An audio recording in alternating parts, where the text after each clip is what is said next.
वालेकुम जी। उम्मीद है सब खैरियत से होंगे, ठीक ठाक होंगे। आज का जो टॉपिक है वो है implementing the Asian range.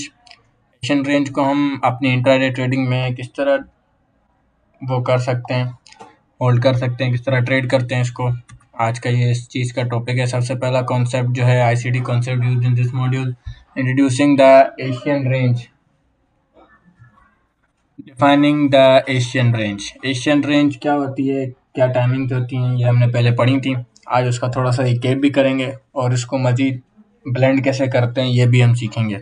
Defining the Asian range in charts. Asian range in charts पे किस कैसे दिखती है और किस तरह की होती है, कितनी इसकी टाइट कंसोलिडेशन हो तो ये उतनी ज़्यादा अच्छी होती है, ये सब पढ़ेंगे। यूटिलाइजेशन इन बुलिश कंडीशन में इसको किस तरह यूटिलाइज किया जाता है। यूटिलाइजेशंस इन बेरिश कंडीशंस, इस चीज़ को भी हम पढ़ेंगे। इसके बाद हमारा आ जाता है the price action to the Frankfurt और London opening can be very indicative of the future intraday price movement. अब जैसे कि हमने पढ़ा था कि लंदन जो होता है वो हमारे पास वीकली का डेली का हाई या लो लगाता है। तो जो प्राइस एक्शन होता है लंदन ओपनिंग पे या फ्रैंकफर्ट ओपनिंग पे, वो इधर हमारे लिए बहुत इंडिकेशंस होती हैं उसमें कि हमारा फ्यूचर का जो प्राइस इंट्राडे मूवमेंट है वो क्या किस तरह होने वाला है। When we have a directional bias, जब हमें अपनी वीकली की, अगर हम इंट्राडे कर रहे हैं तो हमारे को एटलीस्ट वीकली की पावर ऑफ 3 पता होनी चाहिए कि जो वीकली पे प्राइस है, जो डेली पे प्राइस है, वो कहाँ ड्रॉ करने वाली है, कहाँ जाने वाली है। तो जब हमारे पास एक डायरेक्शन होती है तो हम जो है एक कॉन्टेक्स्ट और एक सेटअप बिल्ड कर सकते हैं अपने इस चीज़ को यूज़ करते हुए मार्केट्स की। There is a stillness in price many times right before the intraday directional impulse swing. अब जैसा कि हमने पढ़ा था कि किसी भी इम्पल्सिव स्विंग से पहले, मूवमेंट से पहले मार्केट्स ऑर्डर्स बिल्ड करती है, कंसोलिडेशंस करती है। तो ये चीज़ हमें उस टाइम देखने को मिल सकती है कि प्राइस पहले थोड़ी सी कंसोलिडेशन होती है और एशियन रेंज में भी हम यही चाहते हैं कि प्राइस जो है वो कंसोलिडेशन ही करे। तो इस चीज़ को मज़ीद देखते हैं। ये होगा introducing the Asian range, defining the Asian range. Asian range की टाइमिंग्स क्या होती हैं, किस तरह इसको मज़ीद हम यूज़ करते हैं। Beginning 8 PM New York time. New York time को रिलेटेड मतलब जो हमारा ट्रेडिंग व्यू पे टाइम होता है UTC-4। अभी सर्दियाँ आ रही हैं तो ये UTC-5 हो जाएगा। तो ये न्यूयॉर्क का टाइम होता है। PKR PST में, पाकिस्तानी स्टैंडर्ड टाइम में, जो हमारी एशियन रेंज है वो अभी तो 9 बजे ओपन होती है सुबह के, लेकिन अभी ये 1 घंटा क्योंकि चेंजेस आएंगी मार्केट में, आई थिंक नवंबर से आ जाती हैं, तो फिर ये 10 बजे ओपनिंग होती है इसकी। तो अभी के लिए बिगिनिंग इसकी 8 PM न्यूयॉर्क टाइम से, एंड्स जो होती है वो मिडनाइट न्यूयॉर्क टाइम होता है। मिडनाइट न्यूयॉर्क टाइम से मुराद होता है 12 बजे, रात 12 बजे का टाइम जो होता है वो हमारा जो होता है इनका मिडनाइट न्यूयॉर्क टाइम होता है। The height of the range is equals to highest high between the 8 PM to the midnight hour lowest low। अब जो हाइट होती है रेंज की, उसमें जो हाईएस्ट हाई होता है वो होता है हमारा ये हाई, जो हमारा 8 बजे से 12 बजे के दरमियान लगा होता है, और लोवेस्ट लो जो होता है वो मिडनाइट आवर से 12 बजे से 8 बजे के दरमियान जो होता है। ये हमारी एक टोटल रेंज होती है। अब प्रेफरिंग ये होती है कि जो मार्केट है, जो एशियन रेंज है, वो कोशिश हमारी ये होती है कि हमें, अगर तो हम करेंसी को ट्रेड कर रहे हैं तो ये हमारे पास 15 to 20 पिप से बड़ी ना हो, क्योंकि ये हमारे पास एक, जब इतनी कंडीशन होती है तो ये हमारे पास एक आइडियल एशियन रेंज होती है। जब ये बड़ी हो जाती है तो फिर ये उस तरह की आपको रिजल्ट्स नहीं दे पाती जो आपको कंसोलिडेशन एक टाइट रेंज देती है। ये चीज़ है कि ये जितनी छोटी होती है उतना ज़्यादा इसमें जो होता है वो फ़ायदा रहता है, और जितनी ज़्यादा इसमें कंसोलिडेशन होगी, बिल्कुल एक टाइट रेंज होगी, उतना बकाया लंदन में या न्यूयॉर्क में जो है आपको फिर उतने एनर्जेटिक मूव्स दिखाएगी। The width of the range is the duration of 7 PM to New York time। अब जो ये मिस्टेक है, 7 PM को 8 PM ही रखिएगा। जो विथ है, स्टार्टिंग से 8 बजे से आपने टाइम देखना शुरू करना है और मिडनाइट न्यूयॉर्क आवर तक जो है आपने टाइम देखते रहना है। तो ये जो है हमारी एशियन रेंज हो गई। ये यूरो USD का चार्ट है M15 का, इसको हम अभी तो सिर्फ इस पे एशियन रेंज मार्क की हुई है, अब इसको हम मजीद और देखते हैं।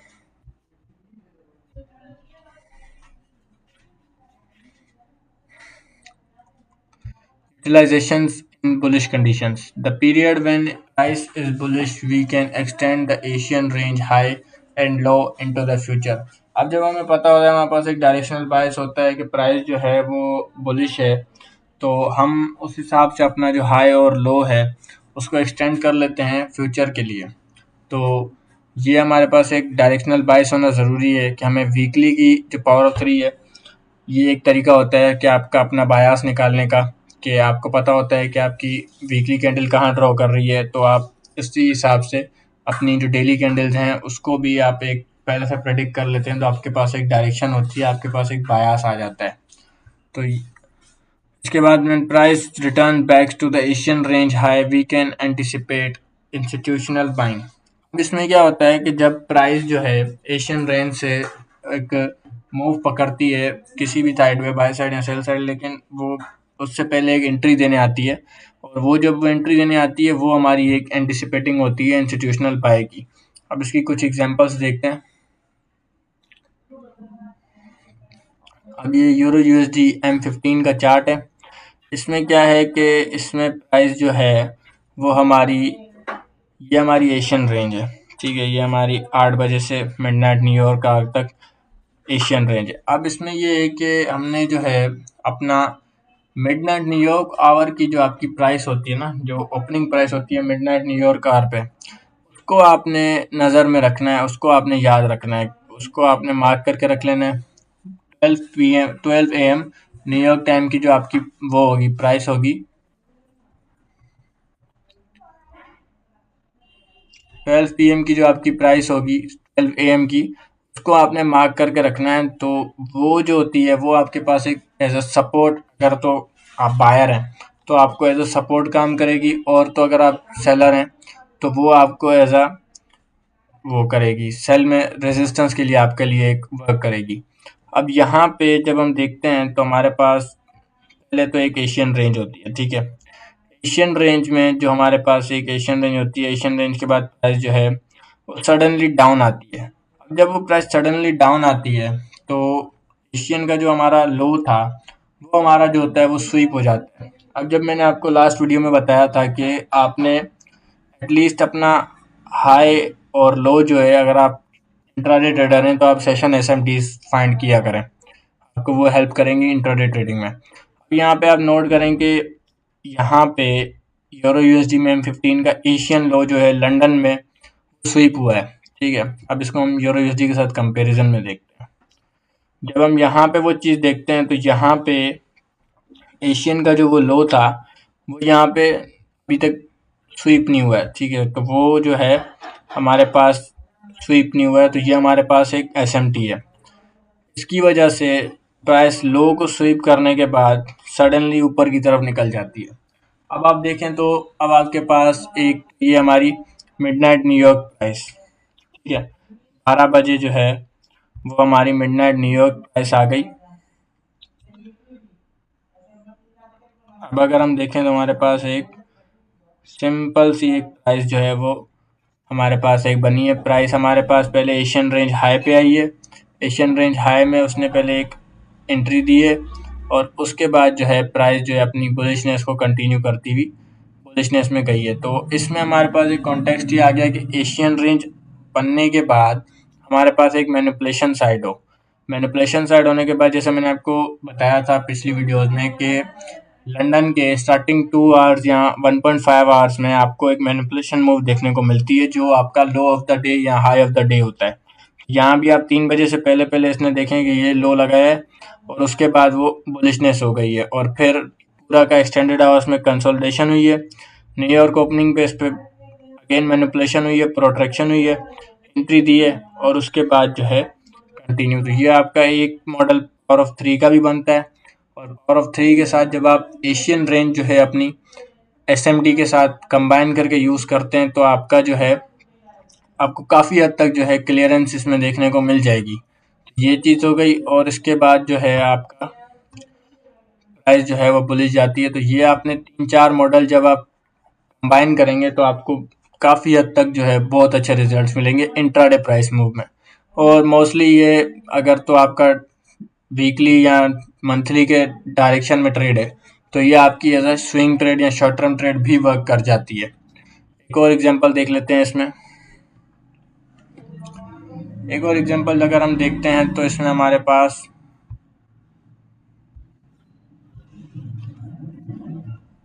एक और एग्जांपल हम देख लेते हैं। इसमें हमारे पास एक तो ये एग्जांपल थी कि यूरो यूएसडी ने अपना एशियन लो लिया और सिल्वर जीबीपी यूएसडी ने अपना लो नहीं लिया, तो वो दोनों कंटिन्यूइंग बुलिशनेस में चले गए। एक और एग्जांपल हमारे पास यहाँ आ जाती है कि एशियन जो है वो अपना हाई बनाता है। एशियन हाई लेने के बाद सडनली प्राइस जो है वो नीचे की तरफ आ जाती है। अब आपने इस मिडनाइट न्यूयॉर्क प्राइस को आपने मार्क करके रख लिया कि मिडनाइट प्राइस जो ओपनिंग थी वो यहाँ थी। यहाँ पे अब जब क्योंकि आप सेलर हैं तो आपको पता है कि प्राइस ने मिडनाइट एज आपके लिए रेजिस्टेंस वर्क करेगी, उसको रिजेक्ट करवाएगी प्राइस से। ठीक है, तो जब यहाँ पे आपकी प्राइस आई तो वो आपको एज अ मैनिपुलेशन मूव में पहले तो वो एंट्री देने आती है ना, और जब प्राइस आती है तो वो यहाँ से एक बार रिजेक्ट होती है, 2 बार रिजेक्ट होती है, 3 बार रिजेक्ट होती है। तो फिर ये आपके पास कॉन्टेक्स्ट आ गया कि मिडनाइट प्राइस जो है वो इसको होल्ड करके खड़ी हो रही है, तो इसलिए ये आपके पास एक आइडियल एरिया बनता है सेल ऑफ करने का प्राइस को। आप सीधा सीधा इस पे सेल रख के अपना जो टारगेट है वो आप हिट कर सकते हैं अगर आप फिबोनाची यूज़र हैं तो भी। अगर आप लोएस्ट पे प्रॉफिट्स रखते हैं तो भी आपको अच्छा खासा प्रॉफिट देखने को मिल सकता है। ये लो फिर ये लो, इस तरह। अगर आपको दोबारा एंट्री चाहिए तो फिर आप एज अ मिटिगेशन पे भी एंट्री कर सकते हैं, लेकिन क्योंकि वो हमने नहीं पढ़ा तो हम उसको बाद में ही कंटिन्यू करेंगे। अब आ जाता है हमारे पास यूटिलाइजेशंस इन बेरिश कंडीशंस। यूटिलाइजेशंस इन बेरिश कंडीशन में हमारे पास the period when price is bearish, we can extend the Asian range high and low into the future, same वही चीज। When price return back to the Asian range low, we can anticipate institutional selling। अब इसमें जब हमारे पास एक तो Asian range बनती है, उसके बाद जब प्राइस एक बार मूव कर ले और जब वो वापस एंट्री देने आती है तो हम उसमें एक इंस्टीट्यूशनल सेलिंग देख सकते हैं प्राइस में।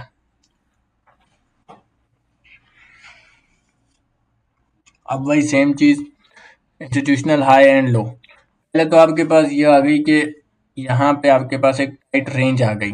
ठीक है, एक tight range I, tight range के बाद प्राइस ने एक सडनली मूव किया, उसके बाद आपको एंट्री दी।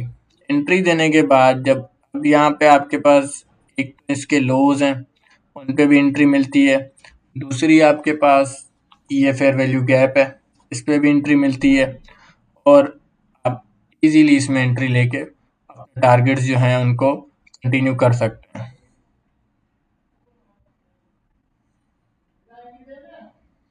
अब एक और चीज़ आ गई कि ये यूरो यूएसडी M30 का चार्ट है। अब इसमें आप नोट करेंगे आपको फर्स्ट टाइम एशियन हाई और Asian low with midnight opening price. अब ये एनएफपी डे है। एनएफपी डे में होता क्या है कि प्राइस जो है वो मिडनाइट आपने मार्क कर ली, क्योंकि एनएफपी डे है तो एनएफपी डे में आपको मोस्टली एनएफपी से पहले तो कंसोलिडेशन ही देखने को मिलती है।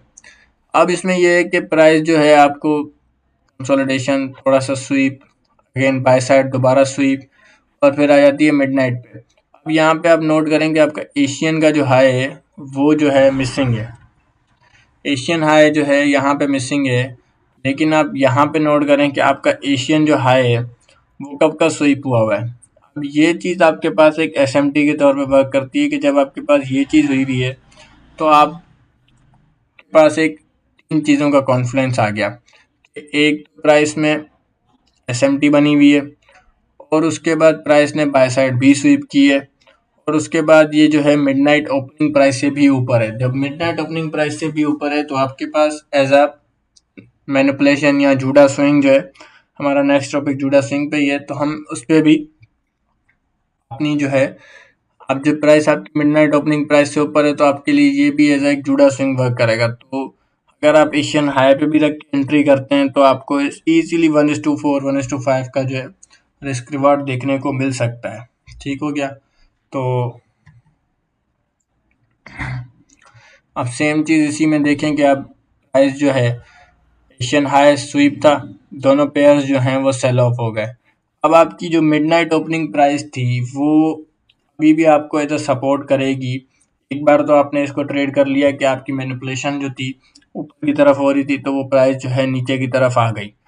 अब अगर आप दोबारा करते हैं इसी मिडनाइट ओपनिंग प्राइस को यूज़ करते हुए, या अगर आप बोलेंगे बिलाल भाई हमने यहाँ से एंट्री तो मिस कर दी थी और प्राइस जो है वो डाउन चली गई, तो अब जब ये डाउन चली भी गई तो अब आपको ये पता होता है कि जब प्राइस एक इम्पल्स मूव कर दे तो आपको एंट्री देने आती है आपकी ओल्ड एशियन प्राइस पे। ओल्ड लो पे जब प्रीवियस एशियन रेंज पे जब प्राइस वापस आती है तो वो वहाँ थोड़ा सा स्टे करती है, थोड़ा सा स्टे करने के बाद एक मूव करती है, फिर जो है आपको अगेन एंट्री देती है और फिर वो जाके अपने पीस को टारगेट करती है। तो ये हो गई एक चीज़ इसमें हमने पढ़ी कि एशियन रेंज को हमने किस तरह ट्रेड करना है, इम्प्लीमेंट कैसे करना है इसको इंट्राडे ट्रेडिंग्स में, और इसके साथ साथ हमें और चीज़ें हमारे क्या पढ़ी कि एसएमटी को हमने अलाइन कैसे करना है इंट्राडे मूवमेंट के साथ, एसएमटी के साथ, और पावर ऑफ थ्री वीकली और डेली के साथ। क्योंकि ये सारे मॉडल्स सॉरी जब आप ये सारे मॉडल्स अलाइन करेंगे तो आपको काफ़ी हद तक एक्यूरेसी देखने को मिलेगी, क्योंकि ये एक दूसरे से कॉम्बिनेशन वाले मॉडल्स हैं। आपने इम्प्लीमेंटिंग एशियन रेंज इम्प्लीमेंट करनी है, साथ में एसएमटी देखनी है, previous day high, previous day low, previous week high, previous week low, previous session high, previous session low पे। इसके बाद आपने देखना है आपकी वीकली पावर ऑफ थ्री क्या कर रही है। ज़रूरी नहीं है कि आपको हर दिन ऐसा एक्युमुलेशन हो फिर मैनिपुलेशन हो, यूं पहले मैनिपुलेशन हो फिर आपको यूं पूरी डिस्ट्रीब्यूशन देखने को मिले। ज़रूरी नहीं है आपको ये चीज़ हर डेली ही मिले, लेकिन जिस दिन आपकी इंट्राडे हो रही होती है ना, पावर ऑफ थ्री वर्क कर रही होती है, तो उसमें आपकी वीकली पावर ऑफ थ्री हो सकता है आपको थोड़ा सा तंग करे इंट्राडे की बात, क्योंकि जब weekly power of three run हो रही होती है तो डेली आपको ये चीज़ देखने को नहीं मिल सकती। कभी कभार ये सीन भी होगा आपके साथ कि आपको जो है एशियन रेंज जो है वो छोटी नहीं मिलेगी, क्योंकि ये मॉडल जो है एप्लीकेबल के लिए एशियन रेंज का एक टाइट कंसोलिडेशन होना ज़रूरी है। अगर एशियन रेंज ही टाइट कंसोलिडेशन में नहीं होगी, 15 टू 20 की नहीं होगी, वो ट्रेंडिंग में होगी, तो फिर आपको मुश्किल हो सकती है कि जो वो है जो आपकी डेली प्रोफाइल है। अब यहाँ हमने पढ़ा कि हमारी जो प्रोफाइल है वो हमारी अब जो हमने यहाँ पढ़ा कि हमारी जो प्रोफाइल है वो हमारी एक एक्युमुलेशन मैनिपुलेशन वाली प्रोफाइल है, कि हमारे पास एशियन में एक्युमुलेशन हो, उसको इम्प्लीमेंट करते हुए हम मैनिपुलेट होने दें और उसके बाद जो है प्राइस जो है डिस्ट्रीब्यूट हो जाए। तो ये हमारी एक पावर ऑफ थ्री की प्रोफाइल है। कभी कभार आपको एक डिफरेंट प्रोफाइल भी देखने को मिलती है, उसे मज़ीद तो मैं बाद में बढ़ा दूंगा। अभी इसे डिस्कस करते हैं कि उसमें जो एशियन रेंज होती है वो 20 पिप या 15 पिप नहीं होती, उसमें एक एशियन रेंज ट्रेंडिंग रेंज होती है। और उसके बाद जो लंदन होता है, लंदन में प्राइस थोड़ा थोड़ा सा करके वो करती है, रिट्रेस बैक करती है। जब वो रिट्रेस बैक करती है तो फिर न्यूयॉर्क जो होता है वो फिर अगेन एशियन को कंटिन्यू करता है। ज़रूरी नहीं है कि वो हर दिन ही लंदन की रिवर्सल करे, वो मोस्ट कभी कभी ये भी करता है कि क्योंकि एशियन रेंज पीछे से वो होती है, ट्रेंडिंग इन्वायरमेंट में होती है, तो फिर वो पीछे से जब न्यूयॉर्क ओपन होता है तो वो फिर मज़ीद बुलिश कंटिन्यू करने लग जाता है, मतलब एशियन की डायरेक्शन को जो है वो प्रायोरिटी देता है और फिर उसी की डायरेक्शन को कंटिन्यू करने लग जाता है, और उसको नहीं करता, लंदन की रिवर्सल नहीं करता। लंदन की जो है लंदन कंसोलिडेशन करता है, रिट्रेसमेंट करता है, और फिर न्यूयॉर्क जो है एशियन कंटिन्यू करता है। ये चीज़ होती है, ये दो तीन तरह की प्रोफाइल्स होती हैं, ये आप इंशाल्लाह कोर कंटेंट में पढ़ेंगे। मार्केट मेकर तो हमारा अब ऑलमोस्ट एंडिंग पे है, तो इंशाल्लाह अब आप कोर कंटेंट भी साथ साथ शुरू करेंगे।